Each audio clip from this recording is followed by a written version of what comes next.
So today I'm going to share with you some of the best kept secrets when it comes to gold making in Classic WoW and how you can make ridiculous amounts of gold really early. Now we're going to be talking about flipping in this video, so you need to have some gold to start with, but you can start using these methods really early. Even if you have 10 gold, you can start and make real amounts of gold. You can double your gold, triple your gold, and it just takes, like, all you have to do is buy something and resell it. So how fast you can resell is when you get the profit, and then you have more gold to reinvest. You can go from 10 gold to 1000 gold in a span of a week or something.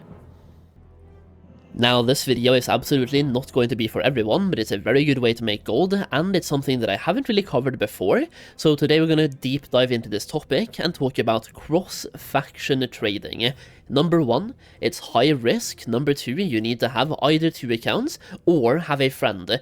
I did this back in Classic WoW 2019 myself, and back then I only had 1 account, so I actually had a friend on the Horde side that I was doing this with, where I was playing Alliance and he was playing Horde. So you don't need to have 2 accounts, but in that case you need to have a friend and a person you really trust on the opposite faction. So you want to have yourself be on one side and your friend be on the other one. Alternatively, just use 2 accounts. There is massive amounts of risk here as well, which we'll talk about in a little bit. Now, what we're talking about here is cross-faction trading, where you buy something on, for example, the Horde side, and then sell it on the Alliance side. And then you can use the gold on the Alliance side to buy something on the Alliance side and sell it back on the Horde side. So, for example, a couple of items are selling more expensive on the Horde side, so if I buy them on the Alliance side, I spend 100 gold, and then sell them on the Horde side for double that, so now we have 200, and then there are some items selling for more expensive on the Alliance side than the Horde side, so I spend those 200 gold on the Horde side, trade those items to my alliance and sell them for double the gold, and now I have 400 gold. I basically turned 100 gold into 400 gold by doubling it twice, and the thing is, a lot of items are double the price across these factions, so let's take a look at which items I would recommend you look into when it comes to cross-faction trading. Some of these will be profitable right now, very likely, and some of them might not be. They just keep fluctuating back and forth, but usually they are. Now, number 1 thing to think about here is that you will be using the cross-faction auction house to transfer these items. So the cross-faction auction house, you take the boat from Ratchet, for example, and go to Strangleton Vale, and then you have a cross-faction auction house in Booty Bay. So like in the middle of Booty Bay pretty much there's a cross-faction auction house, and this one is called the neutral auction house. Now when you're trading there, you need to think about 2 things. Number 1, there's a 15% cut instead of the regular 5%, so you need to make 15% profit margins if you are selling them for that price on the neutral auction house. So for example, if you just want to be a Horde and sell something to an Alliance player, which lots of people do, they just post it on the neutral auction house and sell it that way, and then advertise on the Alliance part on Discord, for example, and get Alliance people to buy their auctions. In that case, you need to make 15% profit margins. But if you are playing on 2 accounts, you can sell it to yourself for 1 copper or 2 copper, and then 15% of that is nothing, right? So you can sell it for nothing, and then the auction house cut also becomes nothing of whatever the auction house is.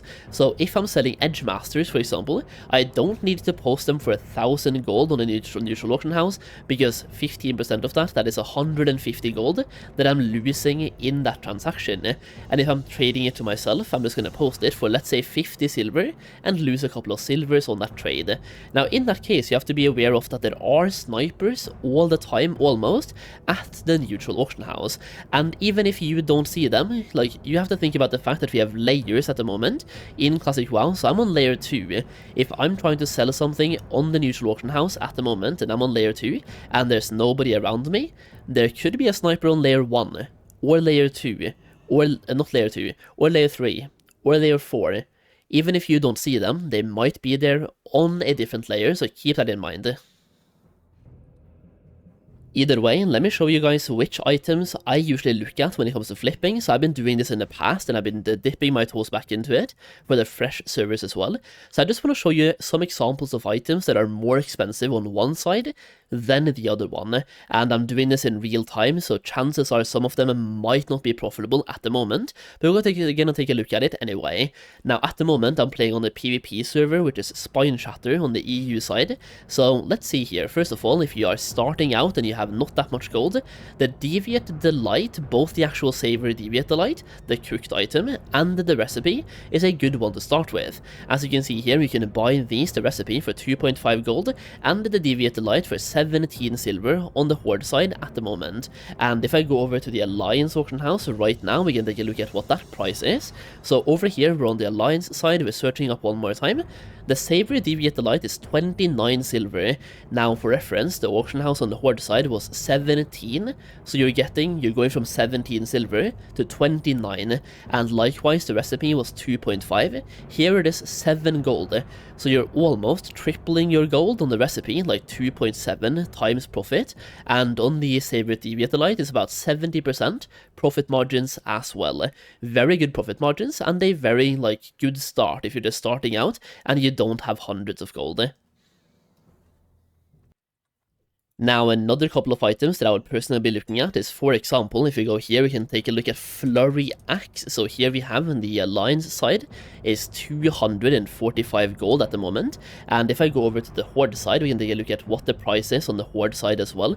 So over here, once again, Flurry Axe, 244.45 gold on the Alliance side, 347 on the Horde side. Only 33% profit margins, but also 100 gold profit on one singular sale, and they usually sell pretty fast on the Horde side as well, compared to the Alliance side. The main reason for that is, first of all, orcs. The main reason is orcs having axe specialization, making this axe very good to have, even towards the end game for the Horde side, while as an Alliance is not really, it's still good, but not as good, right? We usually benefit more from having swords than axes, so in that same one, we also have another axe as well, which, it's Axe of the Deep Wounds, right? Axe of the Deep Wounds? Or is it just Axe of the Deep Wounds. On the Horde side, this is 115 gold. And then we can go over to the Alliance side, see if it's more expensive over here or the same. Axe of the Deep Wounds. This one is selling for 99 gold, so not that much profit on this one, but it could be. Once again, doing this in real time at the moment, this one usually goes a little bit more cheaply on the Alliance side, and you can see at the moment it's 105% of the usual market value. Likewise, we have an item that is very popular for this, that is the Edge Masters. So taking a look at this right now on the Alliance side, it's 1,349 gold on the Alliance side. And if we go over to the Horde side, we once again have Edge Masters over here as well. So 1,350 on the Alliance side, and on the Horde side, 1,400. This one wasn't really a good example to bring up at the moment, but once again, doing this in real time, and this was a very popular flip to do back in 2020, and it was a very popular flip to do like a month ago on the Fresh Classic servers as well. At the moment though, the prices seem to be roughly about the same, and I personally don't know why. You also have, for example, Devil Sword, and for this one I'm just going to bring up the Devil Sword leather, not the crafted item. Here we have 10 gold and 20 silver on the Horde side, and then we can go over to the Alliance side right here, so we have once again Devil Sword leather over here as well, and here they are selling for 13 gold at the moment, or 13.5, so here we have about 33% profit margins once again on Devil Sword leather by itself, which can sell a lot of when you start selling them. People need a lot of Devil Sword leather at the same time when they start purchasing, so here we can make a lot of gold, and the reason why on Devil Sword leather is typically when playing on PvP servers, one faction tends to have control. The Mafia is usually on one faction, so usually they can be way cheaper on either side. There's no real, in my experience, sometimes it's more expensive on the Alliance side, and sometimes more expensive on the Horde side as well. It just depends.